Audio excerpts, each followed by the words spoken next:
Eu preciso de um milagre, necessito de um milagre. Eu não saio daqui enquanto eu não ver um milagre. Graça e paz do Senhor Jesus a todos, bem-vindos ao canal Palavra de Deus Diária. Meu nome é Roselena Patelli.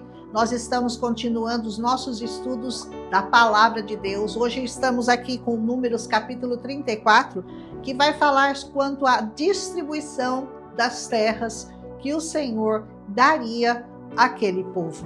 Além das tribos de Ruben e Gade, como nós dissemos lá, que não quiseram atravessar o Rio Jordão, a metade da tribo de Manassés também não quis atravessar o Jordão e ficar com a sua parte de herança no outro lado do Jordão, na terra de Canaã. Está no versículo 14 e 15. Então, nesse capítulo, Deus vai instruir a Moisés a como repartir a terra, mesmo antes dela ter sido conquistada, mesmo antes dela ter sido possuída. Então, percebe que Deus diz assim: quando você entrar, quando? Ele não diz se você entrar, ele já tem certeza daquilo, é quando você entrar, ou seja, não havia dúvidas para Deus de que aquele povo possuiria aquelas terras. E assim deve ser a nossa fé. A gente tem que aprender a pensar assim: quando a minha bênção chegar, e não se a minha bênção chegar. Amém? Então o território foi distribuído conforme o tamanho e as necessidades de cada tribo. Você sabe que Deus dá uma terra para você conforme aquilo que Ele acha que você vai ser capaz de dar conta, conforme o tamanho das suas responsabilidades, daquilo que você pode arcar na sua vida. O Senhor vai distribuir a sua herança de acordo com isso, com as suas capacidades, com as suas habilidades, com os seus dons, assim como Ele fez com aquele povo de Israel. Isso vale dizer que Deus vai atender conforme o tamanho dos seus ideais, tamanho da sua necessidade. Você tem ideais grandes, Deus vai te dar uma terra grande. Você tem ideais pequenos, Deus vai te dar uma terra pequena. Mas em tudo você vai se sentir muito vencedor, porque o Senhor é poderoso para colocar no nosso coração o sentimento de vitória. Porque se é Ele que deu, então tá tudo bem, não importa o tamanho, amém? Então se Ele dá mais a um do que aos outros, dá menos para você e mais para o outro, alguém que sonha mais alto, que vê mais alto, saiba de uma coisa: não tenha nenhuma inveja daquilo que o outro possui, porque todos nós teremos o mesmo prêmio, o mesmo galardão, que é a salvação das nossas almas. Então, não limite seus sonhos, e o Senhor também não vai limitar a sua bênção. Ele te dará até o limite que a sua fé consegue alcançar. Sua fé consegue alcançar lá em cima?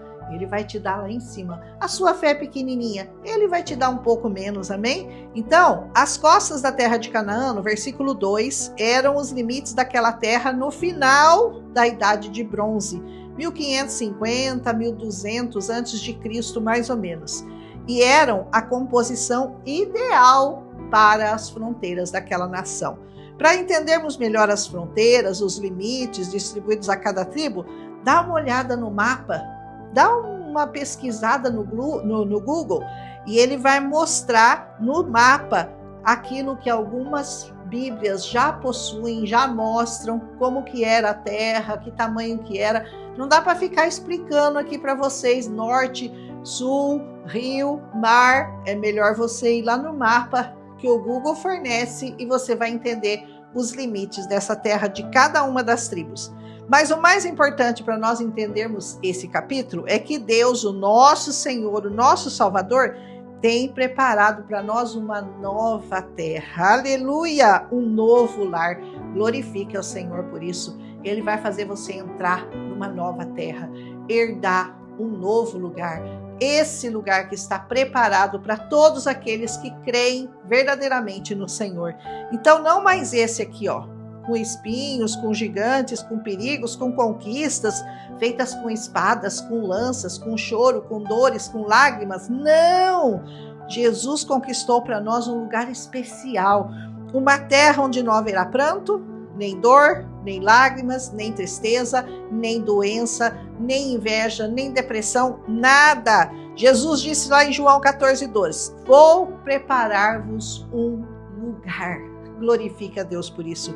E quando eu for e vos preparar lugar, virei outra vez e vos levarei para mim mesmo. Olha para onde ele vai te levar? Para ele mesmo, para que onde eu estiver, estejais vós também. O Senhor está preparando um lugar nele para que nós estejamos com ele nesse lugar que ele foi preparar. O caminho para se chegar a esse lugar, Jesus já respondeu. No Evangelho de João 14,6, ele disse: eu sou o caminho, a verdade e a vida. Ninguém vem ao Pai a não ser por mim. Perceba que Jesus disse o caminho, artigo definido. Se ele dissesse um caminho, pode ser que houvesse outro, porque o um é artigo indefinido, mas o é artigo definido. Só existe aquele.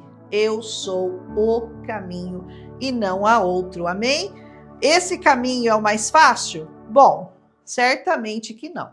Basta você ver o que ele teve que fazer para você ter acesso a esse caminho. Então é o caminho de cruz, é o caminho do cravo, é o caminho de espinhos, de coroas de espinho, mas é o único que vale a pena, a jornada. Amém? Então não busque atalhos. Os atalhos te desviam do verdadeiro caminho e não te levam a lugar nenhum. Aleluia! Busque o caminho, a verdade, e você vai encontrar a vida. Tudo isso está em Cristo Jesus. A nossa vida está escondida nele. Versículo 39 desse capítulo diz assim: estes são aqueles a quem o Senhor ordenou que dividissem a herança entre os filhos de Israel na terra de Canaã. Que você e eu estejamos entre aqueles que vão herdar a herança da terra prometida. E a herdaremos se nós não desfalecermos e nem desistirmos da nossa jornada de fé. Vamos seguir nessa jornada até a nova Jerusalém, até a Canaã dos céus que o Senhor nos prometeu. O Senhor vem nos buscar. Ele virá, com certeza.